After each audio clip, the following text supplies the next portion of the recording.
Project Exodus podcast is brought to you by ProjectExodusCorp.com. Visit our website and look through the catalog of all the products that we have, new and upcoming products, and even some of our classic t-shirts. All of the proceeds from these purchases go to helping someone in early recovery from substance abuse, whether that's getting a bus pass, a cell phone, or even maybe helping get into a recovery program. You can get them in all sizes and colors. Here's my favorite, in pink. Nice. These are great quality products that you can get here, and it goes towards a good cause. So again, thanks for checking us out and enjoy the show.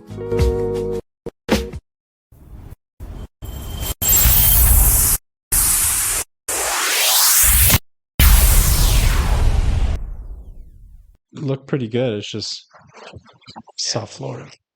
Welcome to the Project Exodus podcast. My name is Paul, and this is episode 19. I'm going to try to get these cameras right. This is my good friend Joel, and our very special guest tonight is, and I'll let you say your own name. Boom. Aaron Kaspersen, also known as Your Florida Guy on all the socials. Absolutely awesome. I'm really excited tonight to have Aaron on. Many of you that watch this may know Aaron from the Sally, and I was very fortunate to meet Aaron when he was in there. We used to take the Project Exodus meeting in there, and he was different. I'll never forget this. At the first night, like after he got out, he commenced like on a Friday, and I was like going through my phone. And I don't remember what it was. I think it was like a video on TikTok or Instagram or something of some guy in their Cadillac, like waving at some dude, like skating or washing windows. I was like, oh, that's funny, And then that night, when I seen it, I was like, I know this guy from somewhere. And it just couldn't put two and two together. And then that night, I seen him at CR with that Florida hat on. I was like, hold on a second. Yeah, hold up. But thank you so much for coming on. Thank you for having me. Agreeing to be on here. For those that are unaware, Aaron is real big in our community, not only from recovery standpoint, but also on social media. He has Your Florida Guy, does hilarious videos about the struggles of being a Floridian and beauty. But you also have a podcast. Tell us a little bit about the podcast. Yeah, it's called the Flow Bro Show. The three of us are Florida natives. We weren't really sure originally what the concept we wanted to do was. We were kind of just going to go with talking about Florida. But lately we've kind of been taking a different swing to it. We're going to I've been watching a lot of Dirty Jobs and thought it'd be kind of cool to take things on the road more instead of doing all studio stuff. So we got an RV that we're starting to get ready to set up for doing some road trips and doing some things. Like we scheduled going out and trapping alligators with a professional trapper, and he's going to get us hands on with some of that, and a bunch of cool different stuff like that. So that should be easy to find. Yeah, it really is. Somebody's like, yeah, come on. The hard thing is finding somebody to do it that will actually let you do it with them. Normally they'll let you stand back and watch because they're licensed or whatever, but I guess he's able to pull permits for us to be able to go in as apprentices or something like that, to where we can actually. Well, I think it's Floridians. You should naturally not. I've caught them. Off the record. You should be able. Probably shouldn't be saying this on live, but. So you've got the podcast. You obviously have a huge social media following. When did that start for you? Was it by accident? Was this something that's kind of always been in your repertoire of just being the funny guy? Well, I've always kind of, whether it's, pain or joy, I always use humor to kind of get through things. That's always been my thing. Back in 2011 into 2012, I was doing YouTube video blogs, just kind of like a reality show, just my daily life or whatever. That's kind of what a lot of people were doing back then. And I made some decent money with it. I had a video of a fight at a Bucks game that, went viral and made a bunch of money. And I was like, holy crap. And then, I kind of got married and put it on the back burner for a while, and kind of just forgot about all of it. And then by the time I kind of got back into it, YouTube is still a thing, but Instagram and TikTok were really starting to blow up. So I really got into TikTok first, doing dad jokes. And, that kind of went for a while. And then a hurricane came around. So I did a couple Florida videos and put them up there, whatever, just funny Florida videos, which are kind of the same type I make now, the reaction style or whatever, where I pretend like I'm walking out and seeing something crazy. Yeah. So I posted a couple of those, and it was my first video to ever hit even like remotely close to 1 million views, and it went past like 1 million views, and the rest of my videos were getting like 500, 600 views, like nothing. So I'm like, holy crap, like, so this Florida thing is something. So, all the way up until I ended up in Salvation Army, my username was Dad Jokes Matter, and kind of Yeah. what was going on at the time, that the word matter was kind of like I'm all about it. yeah. So that was my username the whole time. And then while I was in the Salvation Army, I kind of got the idea, like, I'm gonna go full on into this Florida thing when I get out. Like, I'm gonna really focus on the Florida thing. I wrote down every combination of like your Florida man, that Florida guy, like that Florida man. Like, I tried to think of any combination of words that I could try when I got out. So I got a notebook at my house that has like all the first words, like your, that, the, whatever, and then Florida and all this stuff in the middle. And then I had like guy, man, dude, like, and I just kept trying a bunch of them until I found one that was available on all the platforms, so I could have the same, username or whatever. And that's kind of how I became Your Florida Guy. It was just a combination of words until I found something that worked, and then I started doing full on Florida videos. And I think when I went into Salvation Army, I had like 80,000 followers, and then it very quickly rocketed, because I'm up to close to like 225,000 on Instagram, and I think 67 on TikTok, and 1,000. I mean, not 67. That wouldn't really be much to pat myself on the back for, but Yeah, it's really cool to see. I feel like there's a lot of things that we could take from that. So like, I don't want to jump too far ahead, because I really want to give you an opportunity to tell your story of recovery. Right. I'm kicking myself now, because it's very obvious that we are missing one of the three amigos, if you will. Yeah. Andrew wasn't able to make it tonight for a very good reason. And we just wanted to give a big shout out to Andrew. We love you. We're praying for you. We'll see you when you get back.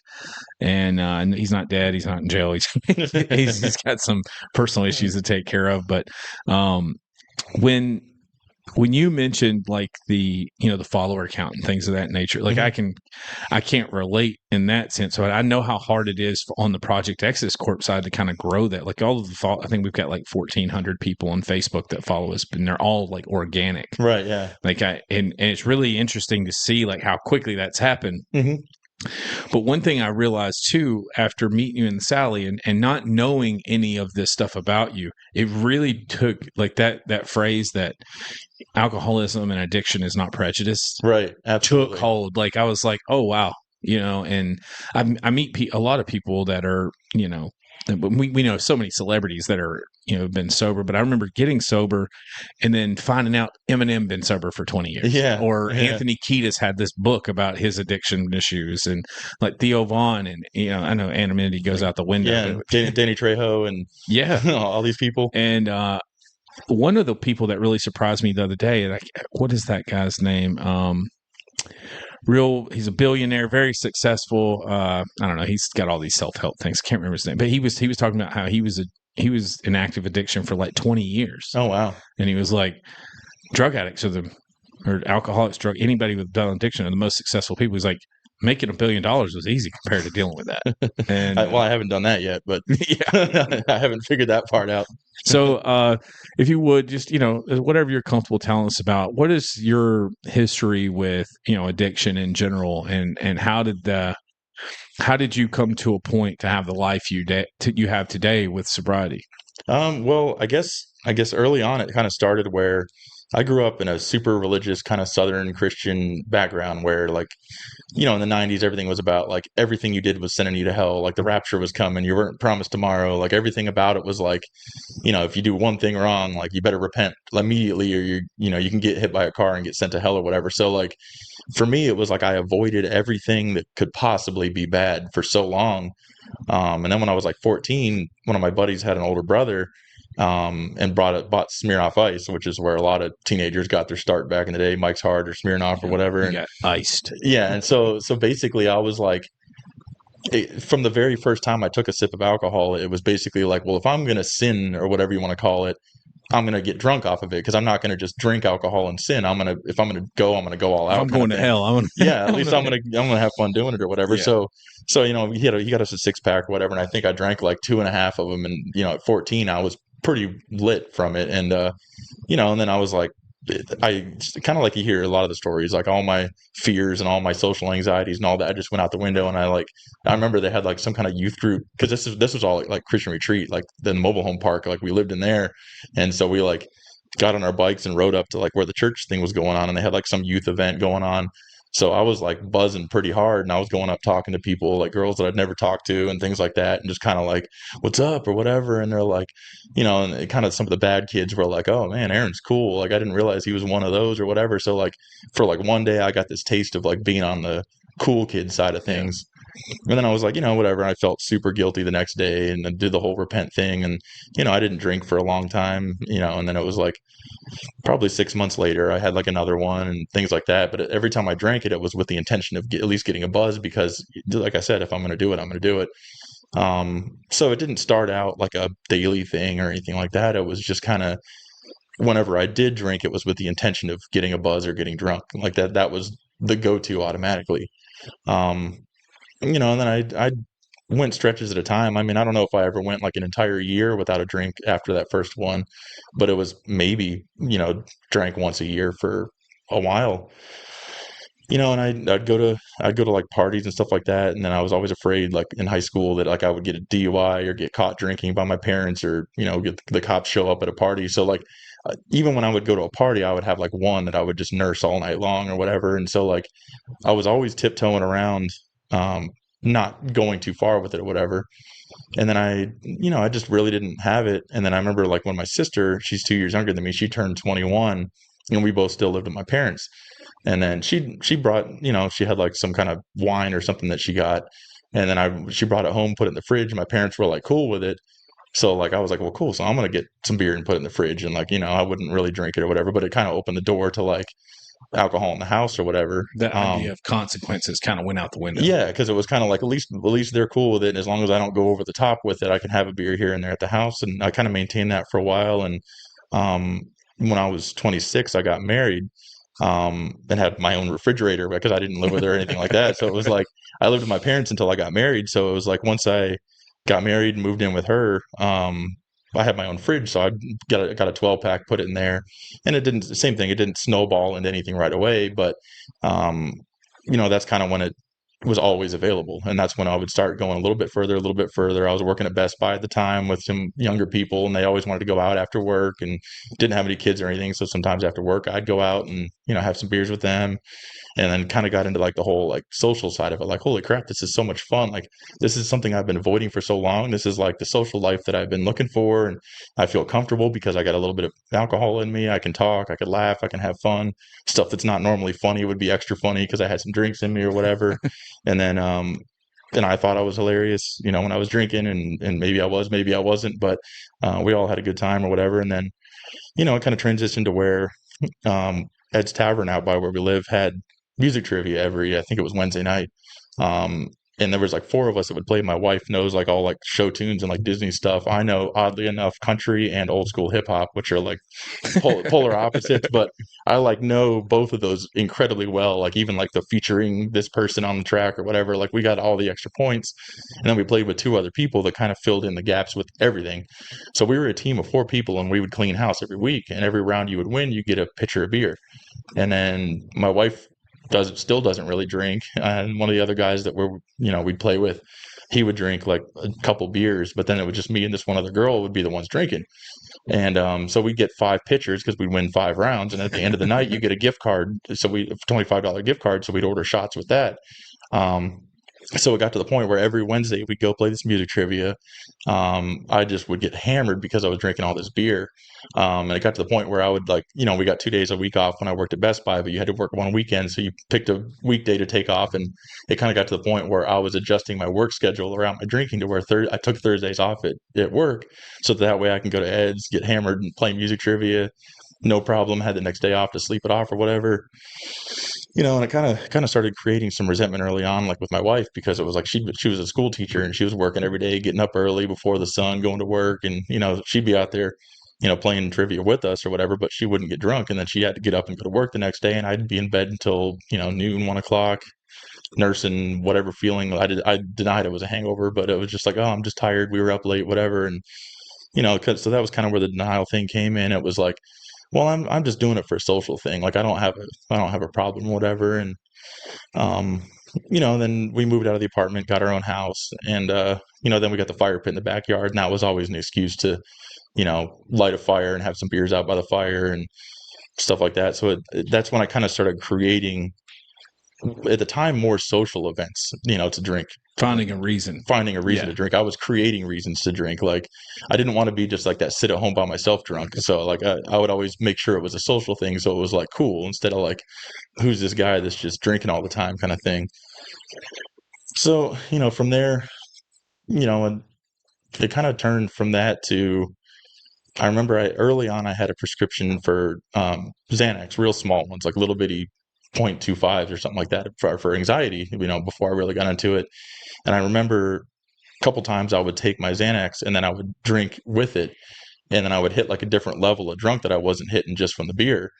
It was like Mario's mushroom. Yeah. So it was kind of like getting that power up or whatever. And then I kind of started realizing really quickly, like, holy crap, I got to stop doing this taking pills and drinking beer thing. So I only did that a couple times, but like I was able to get drunk to a certain level. And then once I stopped taking the pills and, never got back into pills or anything like that, I couldn't get as drunk off of beer anymore. So I kind of started keeping whiskey around, and I tried to turn it into a classy thing. I'd have my jar or my glass with the ice and the little straw, and like that way I could be a grown man drinking my whiskey or and now whatever. It's a hobby. Like there's a craft. Yeah, I thought I was like some kind of connoisseur. I was trying all these different bourbons and whiskeys. You should try my old fashioned. Exactly. Yeah. So that's when I kind of switched over to liquor. But then anything I drink, whether it's water, Kool-Aid, freaking beer, anything, I drink it a lot because I grew up in construction. So like you slam a bottle of water, you get back to work or whatever. So like I'm not the kind of person that can sit there and nurse anything, any kind of drink, coffee or anything still to this day. So like once I switched to liquor, it'd be like I'd get my glass of whiskey and I'd finish it in 5 minutes like I would a beer or whatever.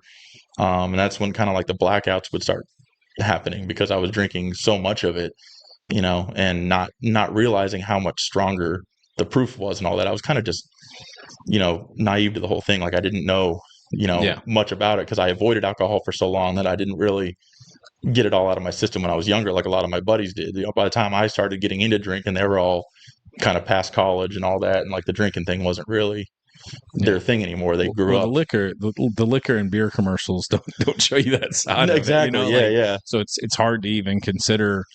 Like, oh, it's that I have a problem with it. Yeah, I think every beer commercial should be followed up by one of those like DUI checkpoint commercials or something like that. Like they should show you the before and after of everything. Yeah. That's not how advertising works. I mean, just like the Clydesdales come by, and then on the back it's like, "Hi, this is Aaron." yeah, paddy wagons on the back of the Budweiser Clydesdales. But yeah, so then that's kind of where the whole denial thing kind of started. And then it was like, that's when kind of like the events would start happening. Like I would drink too much. I'd get in an argument with my wife and I'd punch a hole in the wall or whatever. And I wouldn't remember it. Like I'd wake up one morning and like the cabinet door would be ripped off in the bathroom and I didn't remember doing it. And, then being in construction, I was able to fix everything. So like, I thought like, whatever, I'll just patch the drywall or I'll rearrange something to make the cabinet look good again. And so it's like, I always had some way to where I can like justify it, like, well, whatever. At least I didn't hit her, or at least I didn't kick the dog, or, whatever. It was always justifiable in my mind. And like, it was always like, well, she's the buzzkill. She's the only reason that I even punched that cabinet in the first place or whatever, because she doesn't drink. She doesn't understand. She's not fun, blah, blah, blah, whatever. And that's kind of where I thought that like, just because she didn't drink, she just doesn't get it. And she's just not fun or whatever. And so I started blaming her for like the bad things that were happening, not the fact that I was drinking too much and blacking out. It was like, well, she just doesn't drink like I do, so she's ruining it for me, and that's why we're getting in fights, is because she's not fun or whatever. Well, hats off to her, because she's still around. I mean, I still got a ring on my finger. And not to jump in too soon, but like when you were talking about the holes in the wall and the cabinet doors, a guy told me one time, he's like, you can fix those things, but the damage is so much deeper to like those around you. Oh yeah. And I imagine that's what you were seeing that at some point. Yeah. I can't just spackle the holes that I put in her heart, from the whole thing. So it's kind of like, even though the house went back to looking normal, and nothing in her was, because she was obviously sober and remembers everything that happened, the nasty things I said. There were some nights that she'd record me on her camera, on her voice recorder, screaming, yelling, just absurd things. And, I'd sober up and I'd just refuse to listen to them because I'm like, I don't even want to hear, And then like sometimes she would catch me off guard and just play it, and I sounded like a monster. Um, and you'd think that that would be enough, but I'm like, well, I was drunk, so it's whatever. Like I didn't mean what I said or whatever. And over the years, obviously, like you hear a lot, the word sorry meant nothing anymore. Saying I apologize meant nothing. The word promise was like Yeah. nothing. It's like, I promise I won't drink like that ever again. And it's kind of like, well, that's what you said the last 5 times you promised that you weren't going to drink like that again. And, so it's all those words, even to this day, like if I say sorry, I got to like, it's not, I can't just say I'm sorry, for what I just said. I got to sit down and be like, listen, I just wanted to apologize for the way I acted earlier. You got to word things in a completely different Yeah. way because you've damaged all those I words. realized that I'm sorry in this side of recovery for me, it turned into I was wrong. Yeah. Like that Yeah. was the only way that I could really phrase things to really help people understand what I was saying. Yeah. Like even like when I was doing my amends, like it was, I never called and said I called to apologize. Yeah. It was just I called to let you know that I was wrong for Mhm. what I did. And I don't know why that hit so differently. Yeah. But do you find yourself saying that in I place of it? do. Yeah. Yeah. Cause like even a couple people, cause I'm not at that step yet. I haven't made it to the amends step in my steps. I've been kind of dragging my feet with the steps or whatever. But the few people that I have had the opportunity, just kind of, as they present themselves, I have made amends to some people or whatever. And it's kind of like same thing. I can't even say sorry. I'm like, look, I don't know what to say. I really screwed up. I treated you horrible. Like I kind of go right into the damage I did rather than being like, I wanted to say I'm sorry for blah, blah, blah. Yeah. I would just go into like, this is what I did. I don't know how to make it right, but I just, that's kind of the same approach.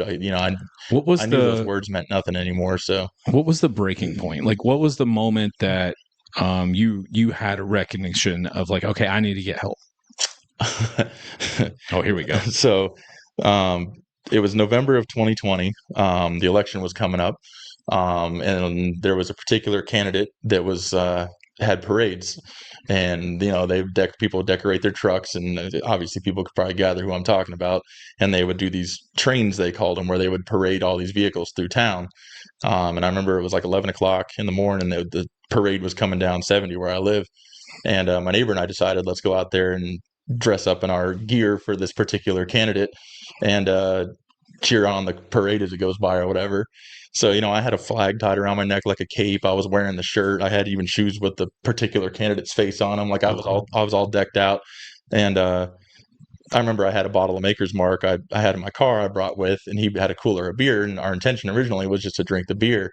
And we were right by a racetrack gas station. So I remember we drank all the beer, went into racetrack, bought more beer, drank all that beer, and we're like, well, crap. So I was like, well, I got the whiskey in the car or whatever. So I remember, then we cracked the whiskey open and we ended up finishing that whole bottle before the freaking parade even got there. So it's like, I mean, like we were waiting for this thing for like a couple hours. Soused. And like, yeah. And so we were gone and I don't remember anything. He ended up driving me home in my car. Which looking back, he probably wasn't any kind of place to be driving either, but he was, I guess, more experienced and he was a little bit older than me. So, and we lived right down the road. I mean, not that it, makes it right or whatever, but it was just a straight shot down a back road to my house or whatever. So he got me home and I was already sleeping in the guest room because of previous events with my wife and arguments and things like that. And I remember I tried to sneak home and just act like I was taking a nap or whatever. And the way I was laying, I was like fully dressed, just like face down on the sleeper couch. And like, she just knew immediately. And then I remember she walked out and then I heard my parents' voice in the house or whatever. And I was like, I lost it. I was like, why would you call them? I'm a grown man. Like, why are you ratting me out to my parents? And once again, I tried to like make it seem like, why are you acting like this? We're adults. Why are you bringing my parents into this kind of thing? And,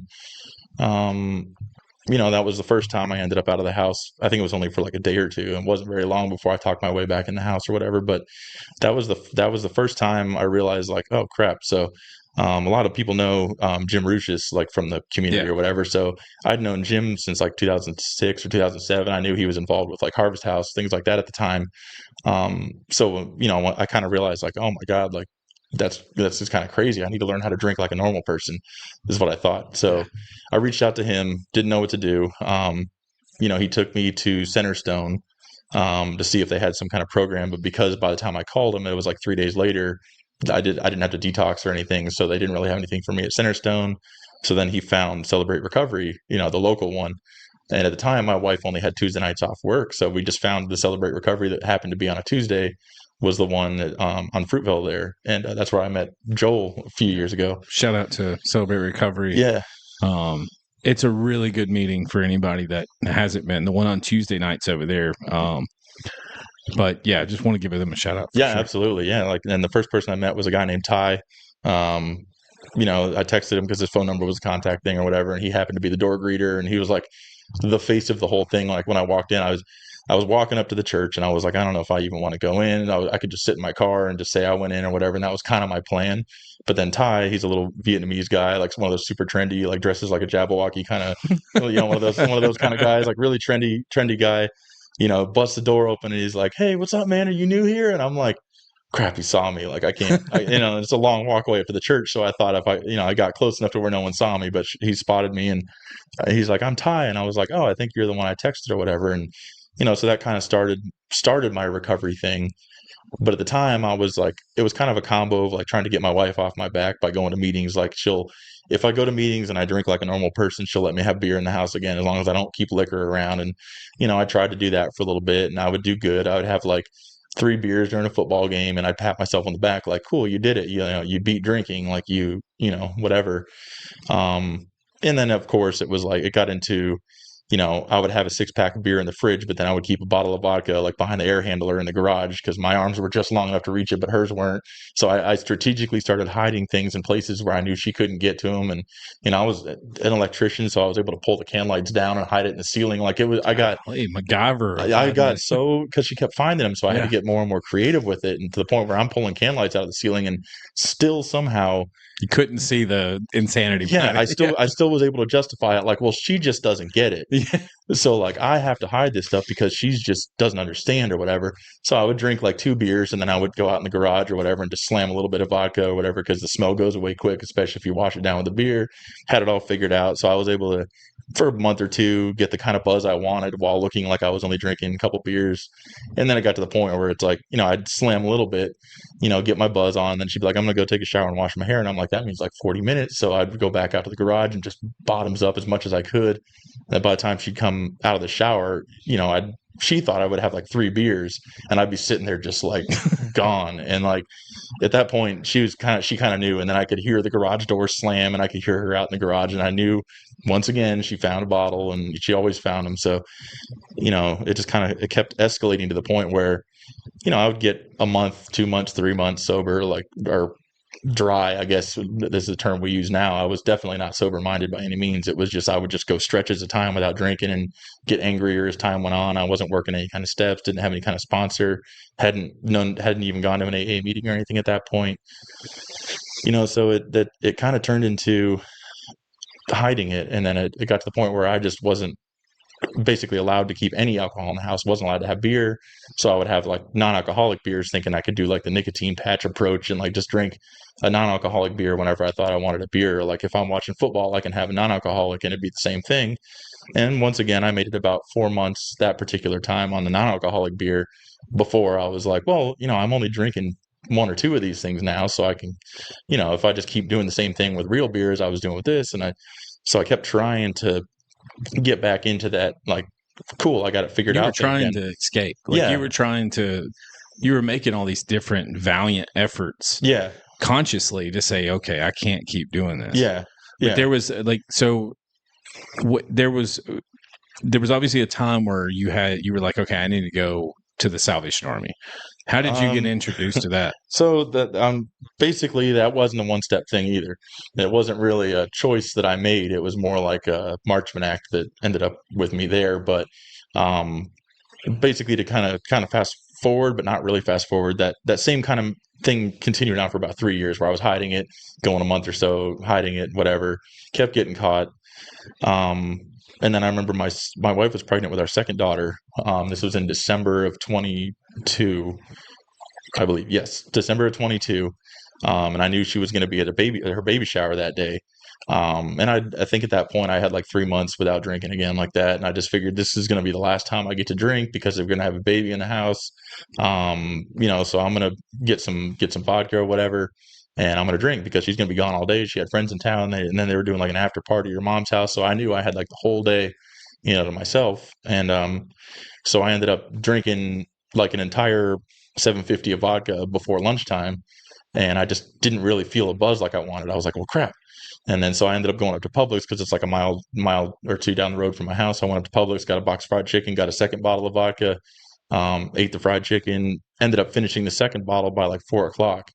And at that point, I remember my heartbeat was like slamming, like it was like pounding hard. I felt like pain in my neck. My vision was going in and out. Like my left arm was tingling. Like I was freaking out. So I called my dad, and he took me to the hospital. And then the hospital sent me to my first detox over at Centerstone in Bradenton. And I remember I spent a few days in detox or whatever. And when I came out, I ended up staying at my parents' house for a little bit. I want to say it was like a month. And then my daughter was due in February. My wife was due with our second daughter in February. So I was able to, talk my way back into the house before the baby was born and, things like that. And then when I was at when I went to the detox, they put me on a prescription for trazodone, which is, I guess, is like a sleep thing and an anxiety thing. I didn't really know what it was, but oddly enough, I was in there for an alcohol detox, but they didn't warn me anything about like, do not drink while you're taking this stuff or whatever. So I want to say it was late towards the end of March came around. Um, and I remember going a couple months without drinking at that point, and I was taking my trazodone every night to go to sleep, like religiously, because it was kind of like same thing. I was able to get some kind of feeling out of something, Some type of satisfaction. yeah, some kind of satisfaction. I would fall asleep, sleep the best I've slept in forever, whatever. And then we got into a big argument about something. And I remember I was getting ready to leave the house to go to Publix to get something for dinner because, she obviously just had a baby. She wasn't cooking anything like that. So I just went to Publix to get some dinner, and I was like, F it. Basically, like I went into the liquor store, bought some vodka, chugged it in the parking lot, drove home. She smelled it on me. She could tell by my eyes that, I'd already been drinking just in that short time I went to Publix.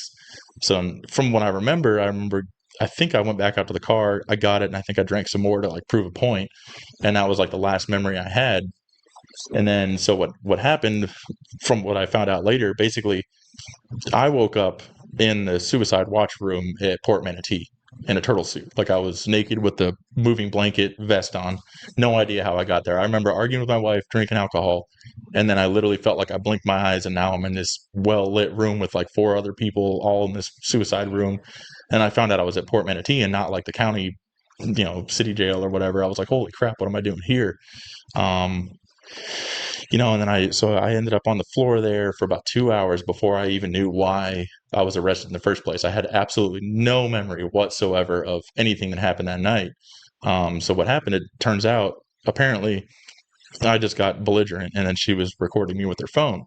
And I remember I was like arguing with her, like, give me your phone, give me your phone.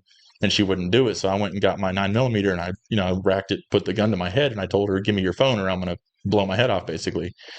Um, and then so I guess she must have sat there and like negotiated with me or talked. Like I said, I don't really remember a lot of it. I'm just going off of what basically she's told me. Um, and I eventually she gave me the phone. Um, and I was fiddling with it trying to delete videos, but I was so far gone I couldn't even figure out how to like use the phone. So I guess at one point she came over to try to help me with the phone. So I pointed the gun at her and told her to get away or whatever. And then I put it back to my own head or whatever. And then so she didn't know what to do. So she called the police. And so the police show up. At that point I'd put the gun down. I guess I disarmed the gun, I put it down, and then I don't know if we argued again or what happened, but apparently I went in the closet to go get my rifle and I was gonna just do it, finish it or whatever. Because like I thought I put it down, now we're still fighting again. I'm just gonna end this or whatever. So I guess we ended up in the closet, and then we were wrestling over the rifle, and she ended up with the butt of the gun, like it ran into the closet door frame, and the butt of the gun went into her leg, so she had this big old bruise on her leg. And by the time the police got there, I was basically in bed asleep or something. And the only thing I had to reference was the Ring doorbell video of me only walking out in bed shorts and slippers being arrested. Um, I ended up with a felony, aggravated assault, domestic battery charges on that one. But I remember the day I woke up in that jail, my first appearance at court was later that day. I think it was like 2 in the afternoon, and the judge was bringing everybody up and reading off their, bond or whatever. And I remember like they read my charges, and I remember hearing the charges. I'm like, that's freaking prison time. Like I thought I'm done, like whatever. Um, and then they were like, $250,000 bond, whatever, blah, blah, blah. And I remember like he said, like, but I believe there's somebody here that wants to speak on Mr. Kaspersen's behalf. And I'm thinking like my dad showed up or somebody like, showed up there. And then I heard my wife's voice, and that's when I was kind of like, holy crap, like even after that, like she's here, like trying to talk the judge out of, locking me up or whatever. So after the stuff she said, and I was in a fog, so I don't really remember much of what even she said with the judge or whatever, but he ended up dropping my bond down to zero. They sent me over to Center Stone on a Baker Act. So that was my second time. I got transported over there in the jail van, in the little metal cage, all handcuffed up. And, that experience alone I thought would be enough. So I ended up with a no contact order. Wasn't allowed to talk to my wife, really see my kids, anything like that. Wasn't allowed to go to the house. Everything had to be negotiated through like my parents to go get my clothing, all this kind of stuff like that. Um, and then the state took over the charges, and they were trying to go after it. But she refused to testify as a victim or a witness. So they basically didn't have a case at that point. It got dropped by, I want to say, the end of April. And then I was able to talk to her and, visit and all that kind of stuff like that. But, I thought kind of like previous attempts, it was just going to be like a cool, now I can come back home, and then a few months, like 2 months went by, and, I was realizing like I'm not just going to get to move back in the house. Like I'm still out of here. Like, and she's not letting me come back home. And even the visits were like very cautious. And like, if I sat down on the bed where I was sitting that night, even just to tie my shoes or something, it would just like Set her off. or whatever. So, we were doing counseling, doing things like that. And I remember by August, because after I got arrested, I swore off drinking. I was never going to drink again. By August, I was working at a garage door company. The hardest job I ever had in my life, like physically, the heat, the lifting, the weight of it. I was getting all these little cuts all over my hand. Absolutely hated everyday life. So I got to the point where I'm like, you know what? I was like, if I'm making this kind of money, because I was making good money. So I was like, if I'm making this kind of money and I'm working this hard, I need something to take the edge off at the end of the day or whatever. And so, I'd start out, same thing, just vodka in the trunk of the car. I would just take a swig after I got off work, get home, and I would have a nice little buzz. And I could kind of like, I was living at my parents' house. So then I started making excuses why I'm too tired today. I can't come over and see you and the kids because I'm just exhausted from work. And then I would stay at my parents' house and just get hammered and pass out in the bed there or whatever. Did your parents know about that? Or was I don't know if they knew and they just weren't, they just in denial, kind of like I was about the whole thing, or if I was just good at lying and was able to just get in the room. And they went to bed early, so I was able to like keep it together until they were asleep, and then I could just go out to the car, or I'd drive up to the Wawa down the road and I'd eat a sandwich and just drink in the parking lot there, and then just go back to their house and crash or whatever. And so this was by August of 23, and then I ended up drinking so much that on my own I decided like I need to go to a detox. So I called Ty, oddly enough, from Celebrate Recovery, the guy that was the door greeter the first time I went there. Him and I had become pretty good friends at that point. Called him, told him what happened, and I said I need a ride to detox. So he took me, got me checked into my third detox. Came out of there. I want to say it was early August. My phone was dead. Didn't know anybody's phone numbers because we all have them, in the phones. We don't memorize anything. So I remember I got out of Centerstone. I thought my parents' house is just down the street. Take a left on, whatever, and I can get there. So it's like a 5-minute drive in a car. So I just figured I'll just walk it, whatever. And it ended up being 7 miles in August. And I was wearing a sleeveless shirt, bed shorts, and like really crappy shoes. So I ended up walking this whole way, ended up with sunburn like on my actual eyeballs, which I didn't even know you can do just from bouncing off the road. And like, by the time I got to my parents' like house, a true Floridian. yeah. So by the time I got to their house, I looked like I was worse off than when I went into the detox because of the walking. Like, how do you come out of there drunk? I know, like I was gone. I was like detoxing from all the medication they put you on when you're in a detox. They obviously give you drugs to get you off the alcohol or whatever, so you don't stroke out or whatever. Right. So like I remember I was like still tripping on these drugs that they gave me in there, and I'm walking down Lockwood Ridge, just kind of like, how long is this freaking walk? And I felt like it's a 5-minute drive. How is it taking me like 3 hours to get there or whatever? And so anyway, I ended up at their house. And I kind of lost all hope of ever going home at that point, because at that point, like any progress I had kind of made towards going home, by the time I ended up in detox in August, it was like no hope. Like I'm never going back home. I can't live in my parents' house anymore. Like I don't know what to do. So I remember September 22nd, because I went on a bender after that. Like I think at that point I went like maybe a week after detox without drinking. And then I just decided to screw it all. Like I already destroyed my life. Like at that point I'd lost the job because I went into detox and I wasn't able to tell them where I was going. So by the time I got out a week later and called, they were like, yeah, you're done. So I'd lost my job. I wasn't allowed to go to my house. Like everything was just done. So I remember September 22nd of 23. That morning, I remember I found out the Walmart liquor store opened at 7 o'clock in the morning because every good alcoholic knows what time the liquor store is open, Yeah. obviously. So that morning, I decided, you know what, I didn't have the guts to pull the trigger, I thought, with the gun, so I'm just going to drink myself to death. So I bought 2 handles of the cheapest vodka I could find, made sure it was like 80 proof or whatever. And I remember I got there at 7 o'clock. In the parking lot, I chugged about a quarter of this handle. And then I drove down to the river by my parents' house. And by 8 o'clock, I'd finished one of the handles. And then, I remember I read a Bible verse, and I remember texting my wife, telling her I love her, and like a bunch of stuff like that. And it's a Bible verse I have on the back of my leg, 2 Timothy 1:7, which is, for God has not given us the spirit of fear, but a power of love and of a sound mind. So like I read that, like thinking like I'm going to go be with God now, kind of a weird thing. Like I was already pretty far gone. Then I cracked the second handle open and just started going at it. And then I started getting to the point where I felt like my body was almost shutting down. So my parents' house was like a quarter mile down the street from the river. So I drove back to their house, went in bed. I chugged the last of whatever I could in my car before I walked in the house, went to bed, and basically just hoped I wasn't going to wake up after that. And then I remember, I don't know how many hours later. It was like probably 5, 6, 7 hours later. I remember I woke up in shock that I was even awake to begin with, and I was like almost like mad, like what the heck, man! I can't even freaking drink myself to death, and like whatever.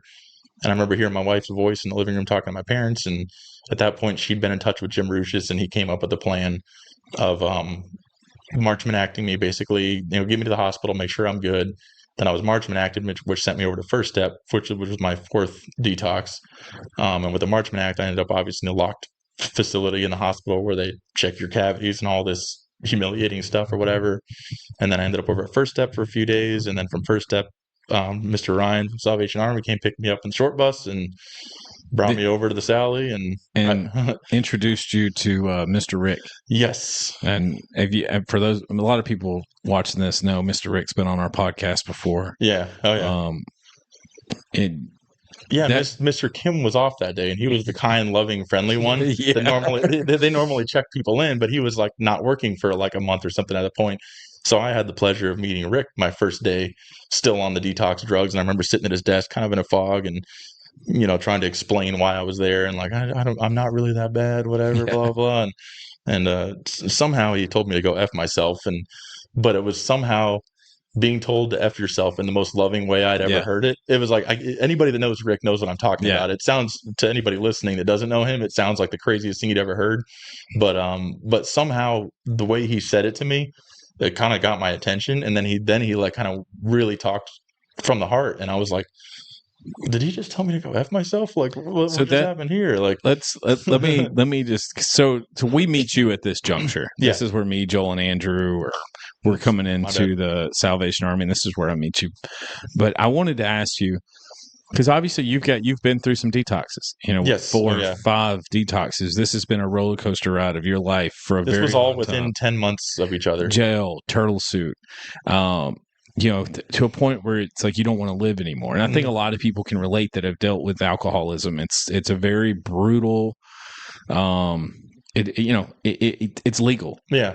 You know what I mean? Like it's not something. I mean, there's facets of it that are illegal. Obviously. Right.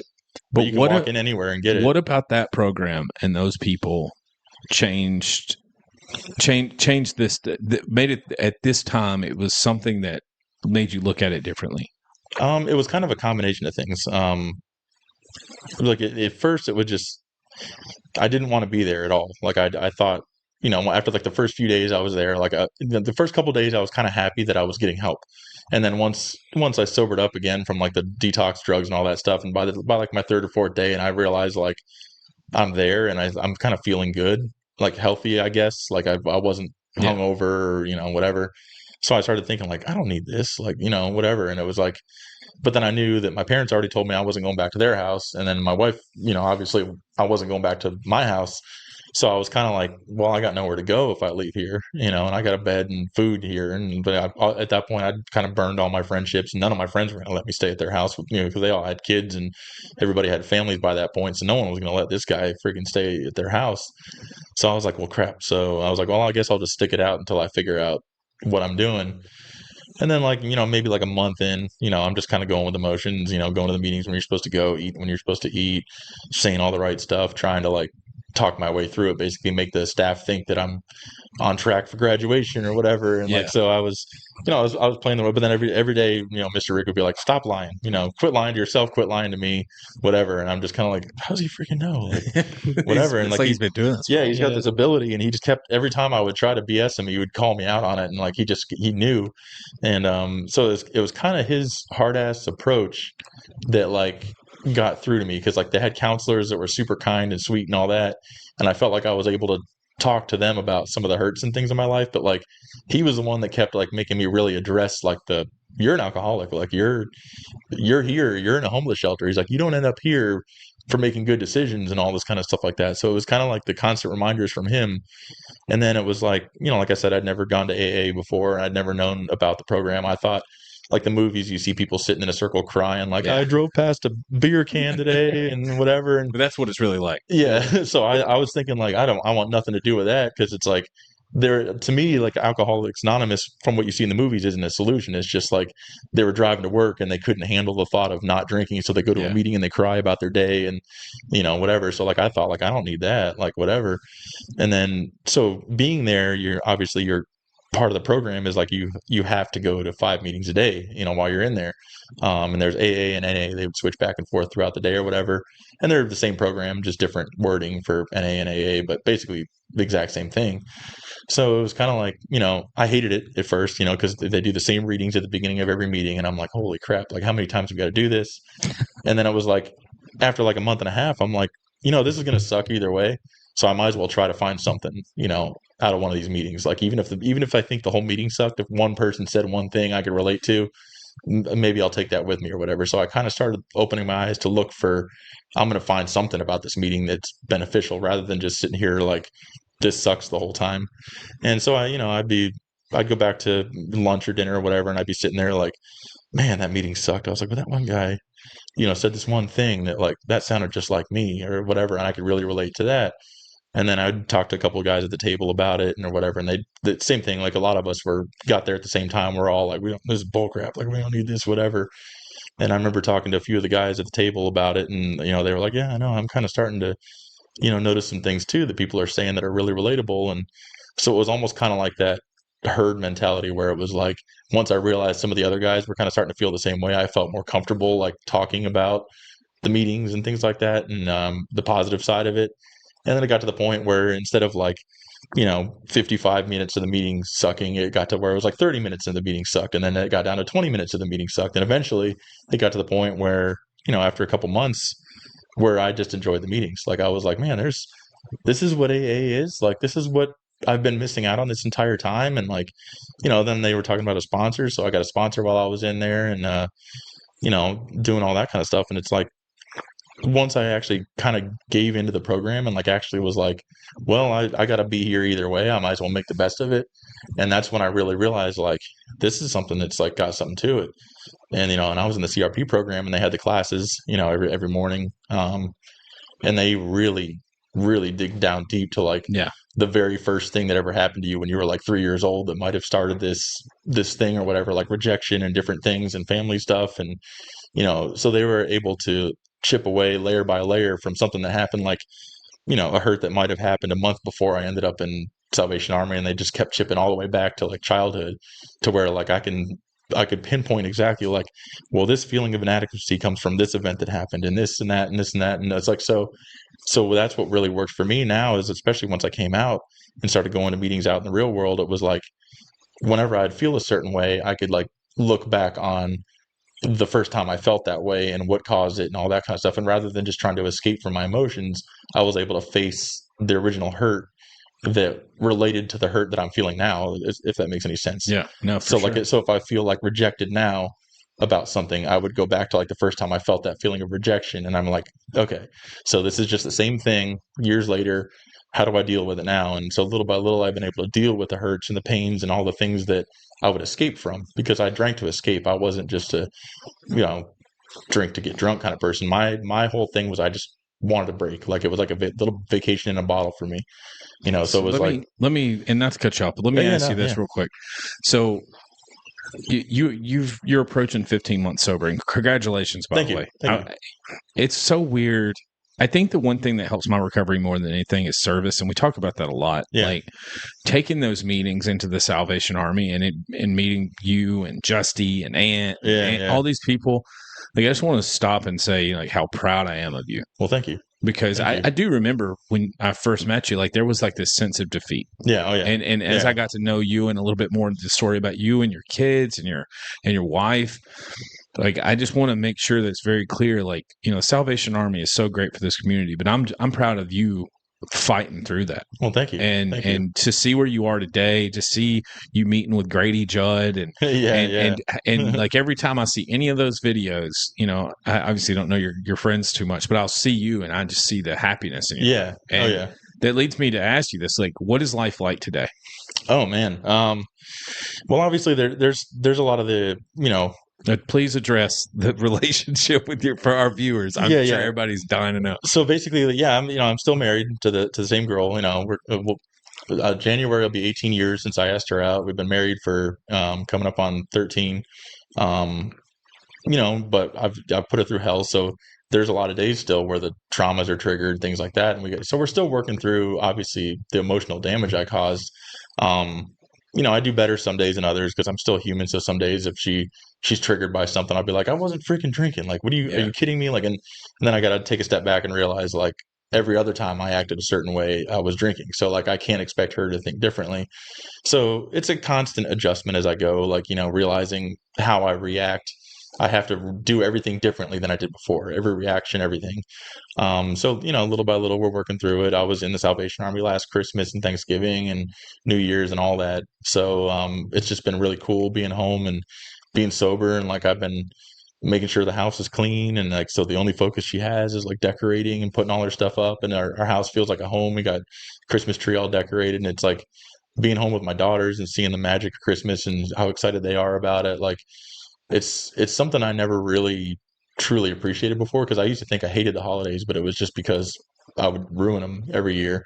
So like this holiday season, it's just really cool to like kind of see that whole thing going on.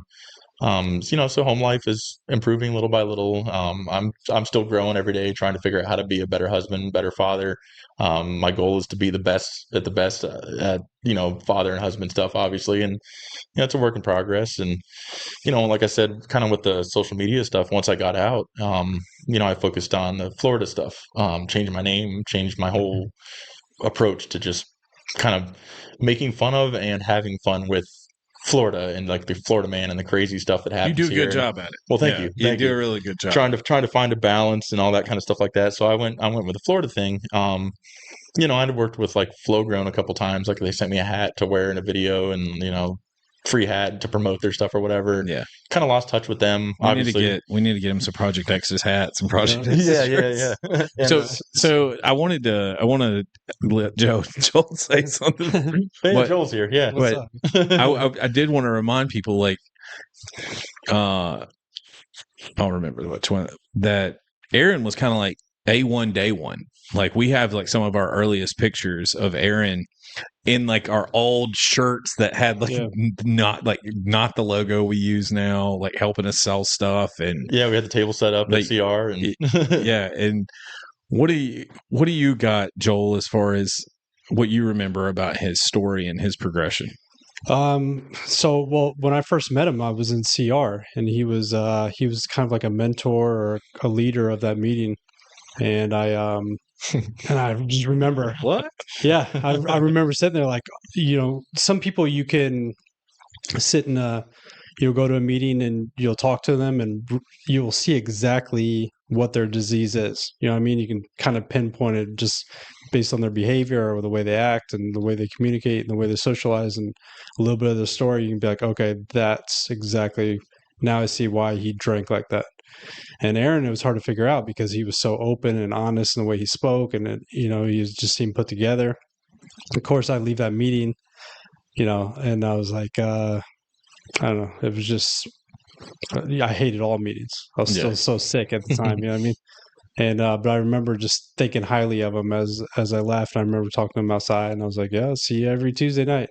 Of course, I never showed up again, but what I mean. And then it's like alcoholism. It's cunning and baffling. And there I see him. I finally keep progressing in my recovery, and I go into the Salvation Army, and there he is. And this is maybe a year later or something like that. And I was just like, what happened, man? Yeah. I mean, like, where did this go?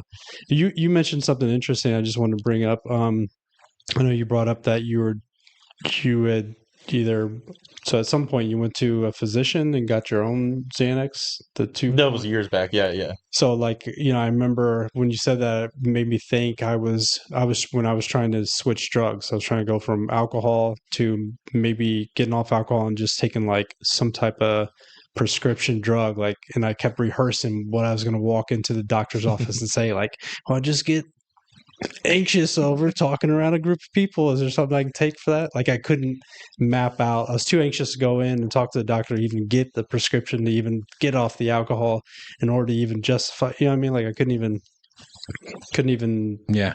Must couldn't even get past the anxiety. Yeah, same thing with like a meeting. It's like and I know there's going to be a lot of people that probably watch this that watch this podcast that are actually still in active addiction. Especially since Aaron's here, they're going to watch his story and stuff. But it's like, because all of Aaron's followers. Yeah, that's Florida, man. So I don't know. It's and I guess you don't necessarily have to answer this. I was just trying to figure out like where you went and got the anxiety as kind of a supplement to the alcohol. Like how were you kind of working that through your mind? Like, now I'm actually at a doctor's office getting a prescription for. So this was kind of before I really got into drinking. This was like back in 2010. I had a business going, a car stereo business, Circuit City. I worked at City. This dates me a little bit, but What? I was a car stereo installer at Circuit City, and Circuit City obviously crashed and burned, and I went down with the ship there. But as they were going down, I opened up my own car stereo business or whatever, and rented a couple bays from a local mechanic. And so the first thing they shut down was like the services. So like I put my business card in all the radio boxes. Like the manager let me put stacks of my business cards by the checkouts, so anybody buying car stereo stuff could have somebody install it. And it went pretty good at first. It kind of took off and things were doing good, but then the economy crashed and burned shortly after because of the 2008, 2009, that whole deal. You were young then. Like, yeah. what, Yeah. 20, I was in my early 21? 20s. Yeah. Yeah. So, it was doing good pretty quick. I had the shirts made, I had my Jeep wrapped, I had all this cool stuff and everything looked all legit or whatever. And then like by the end of 2010, I'd burned through all my money, maxed out all my credit cards, had collectors calling me constantly. I remember with whatever little money we had left, I'd bought the ring to propose to my, at the time, girlfriend, now wife, obviously. And, so I just knew like if I didn't give her a ring, that I wasn't going to have any way to do it. So bought her the ring, proposed. So then I had like this looming debt, which resulted in a Chapter 7 bankruptcy. I had to file bankruptcy just to get away from all the debt and and the Jeep got repossessed, everything. And I remember like, then I'm like, holy crap, I'm engaged now. Like, how the heck am I going to go from bankrupt to married in like a short time or whatever? And I remember like kind of like going to bed one night and had a full blown anxiety attack. And I thought I was having a heart attack. And like, since I didn't have insurance or anything, I'm thinking like, so I'm on WebMD, like typing in like numbness in my left hand and like, vision loss and slurred speech. And I'm like looking up all the symptoms and it's like heart attack, which made the anxiety worse, which made the attack worse. Right. So I remember I was still living with my parents. So I went and woke them up and I'm like walking in the room, like freaking, thinking you're dying, like wimpy or whatever. Like, glad you pay you Tuesday for, whatever. So like, I remember going in their room and they're like, holy crap. So they took me to the hospital. And they put me in this bed, they hooked the heart monitor up and they're rolling me back into the ER. And then the doctor comes in to check on me. Like, everybody's freaking out because they think it's like a heart thing going on by the symptoms and everything. The nurses and everybody get me hooked up. The doctor comes in and he kind of like gives me this look and he's like, I'll be right back. And I'm thinking like, I'm dying. Like, where are you going? Whatever. But he walked in and saw like the heart monitor and saw like something that was EKG. EKG. Yeah. Basically everything was fine, but elevated or whatever. So he came back with this big old stick of something like a pill in a cup. And he goes, take this, and you got the button, call me if you feel anything bad happening or whatever. And so I took this giant pill. And then I remember like within like 15 minutes, I'm just sitting there. I felt like all the bones left my body. And tranquilized. I'm literally just like this. I feel the best I've ever felt in my entire life, like whatever. And so he came back and I'm like, I don't know if you gave me a placebo or if that was like a real thing. He goes, oh no, that was a full dose of Xanax. And, you know, I figured you were having an anxiety attack based on what I was looking at. He goes, and I felt that was a good thing to try or whatever. So he gave it to me. And then that's where they wrote me a prescription, and it was like refillable. Like it wasn't really like a limited thing, which is crazy. Like that. Well, the last thing that you can give an addict or an alcoholic is something that they can abuse. Yeah, like, it's like, and refill. Yeah, yeah. I always tell people, and I know we're kind of getting close. You've done a great job tonight. Your amazing story. Yeah. I wanted to take just a couple minutes, do a little guilty plug for anybody that's watching this tonight that is dealing with any type of substance abuse, alcoholism, addiction. I really encourage you that if you're trying to get help, please reach out. You can reach us on Facebook. You can go to our website. Don't be afraid to talk to someone about it.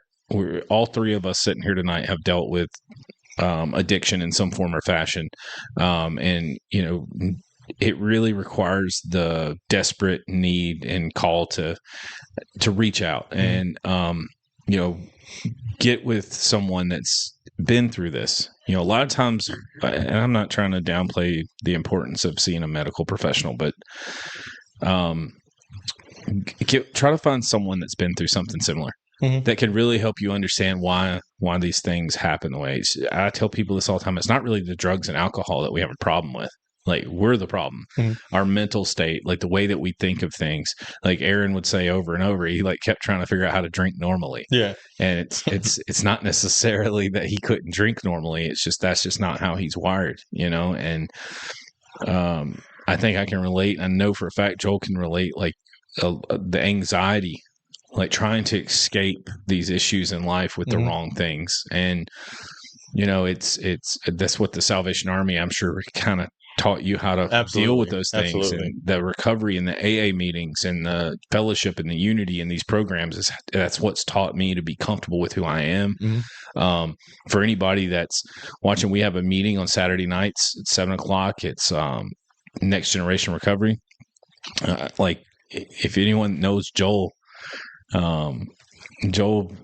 when I met Joel, didn't want to talk in front of anybody, but he gives some of the greatest, most powerful presentations for, 30, 45 minutes, an hour on a Saturday night now. Exposure therapy. Exposure. Just running through the ringer. Yeah, that's the recovery right there, man. He's one of those men that doesn't say a lot, but when he does, it's some powerful stuff. Well, it's, I mean, that is my disease, insufficiency. I never, and it's interesting that you said that, like they try to work you back at Salvation Army and work you through the trauma, that the trauma came first. Like for me, I never felt like that way. I don't have a memory of the trauma first. I have a memory of the biological response to my natural environment with no trauma. It's just that's the mode I'm approaching life at, from the bottom looking up always. It's not because someone put me there. I got no I got no memory of ever being stomped down or put there. It's just from day one, I've always went from the bottom looking up, so. What you said that I related to more than anything was when you talked about being raised in a Christian family. Yeah. Like that was my story. Like I was raised I don't want to say sheltered, but sheltered. Yeah. You know what I mean? Yeah. Like everything was bad. Nothing you did was really good enough. Like as soon as you got good at not being bad at, sinful at something, it was like there was another thing that and I just remember like anytime I could sneak away and be bad was like a guilty pleasure.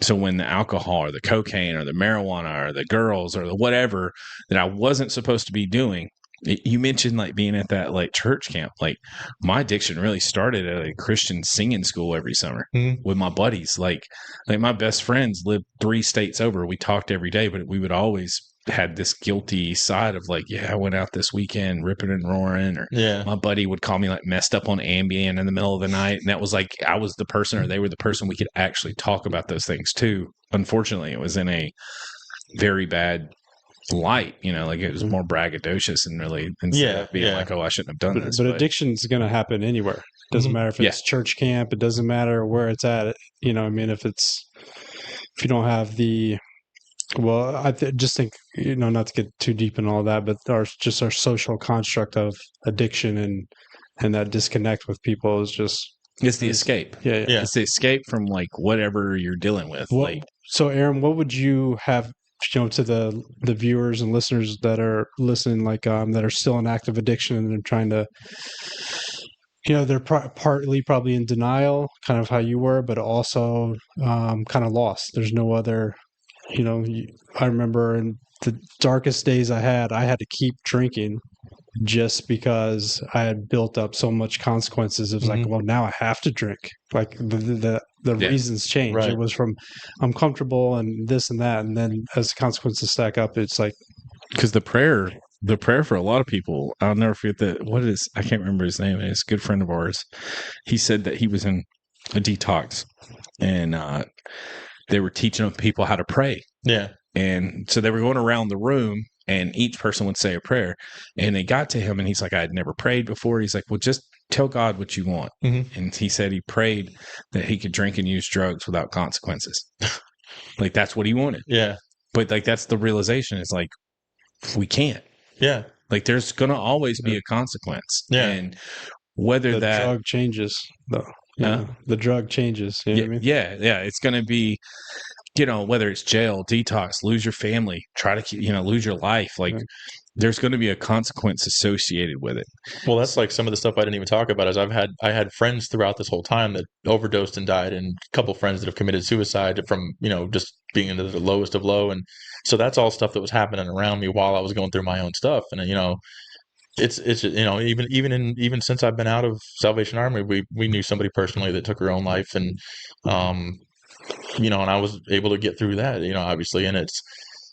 One thing I will say is kind of like what you were asking is like, what would you say to somebody, that may be still in addiction or trying to find a way out? The kind of from a comical standpoint, the AA meetings aren't what they look like in movies. Like I avoided them for so long because I'd always see these like some people were drunk in the meetings in the movies and like some people were crying and there's always some angry person that's running the meeting that looks disgusted with life. And so that was my idea based on what they portrayed in movies and TV about AA. Once I actually got in there and realized like very little of it has to do with drinking, oddly enough. Right. It's like, basically it's like, well, obviously you got to stop drinking because you're here. That's it.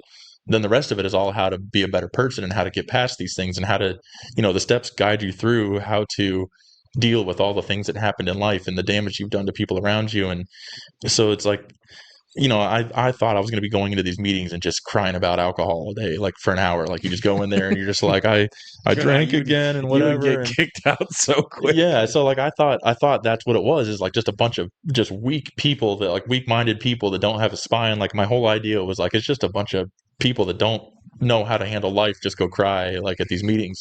And then once I actually was exposed to it and started going to meetings, I was like, it's not at all what, so like my first thing would be just go to a meeting. Like, I mean, that's obviously anybody that's on this side of it, the recovery and sober, says go to a meeting, and everybody told me the same thing. So I mean, I'm not saying anything different than what people told me. Most people have to find their own way, or like hit rock bottom or multiple rock bottoms like I did. But before you continue down the road that I went down to end up the way I did, just try it. I mean, just go to a meeting, just sit there and listen. You don't have to. Because if you can relate to anything that Aaron said tonight, like if you heard his story and said, oh, that was me, or that is me currently, like that, what I would say is go to a meeting. Yeah. Because if that is you, then you're just like all of us. Yeah. You know what I mean? Like, you mentioned like seeing on TV. I always think of Jesse Pinkman on Breaking Bad going to that meeting, and like everybody's in that circle, and he's sitting there, and finally they get him to crack. Yeah, and he like it's like it took him forever. Like he was there trying to sell drugs to people. Yeah, right. But like that's there's always that person that will be there that doesn't want to be there, and when that moment happens where you're like, oh, I don't want to use or drink anymore. Like it's a beautiful thing. Like it takes the willingness and want to be there, and that's a hard part to come to in life. But if you're at that point, like I said, please reach out. So it's 7:07. We've had a wonderful meeting, a wonderful podcast with Aaron. You have to come back. We appreciate everything you've done. If again, we want to just say thank you and how proud of you we are for everything. Well, thank you. Yeah, man. Thank you. We didn't get to talk about Grady Judd too much. We'll save that for when Andrew's here. That's our good buddy. Anybody that's watching tonight, that know anything about, if you don't know, we're Project Exodus Corp. We help people in early recovery that are transitioning from a life of addiction or substance abuse into a life of recovery. So we use the funds and the money that we raise here to help people get into recovery homes, or say they're trying to get a phone because they don't have anything, phone, clothes, boots, bus passes, things of that nature. So that's what we use. And you can go to our website. We sell t-shirts. All those proceeds from those t-shirts go to purchasing these things and helping people in recovery. So we want to say thank you to Aaron. We want to say thank you to Joel.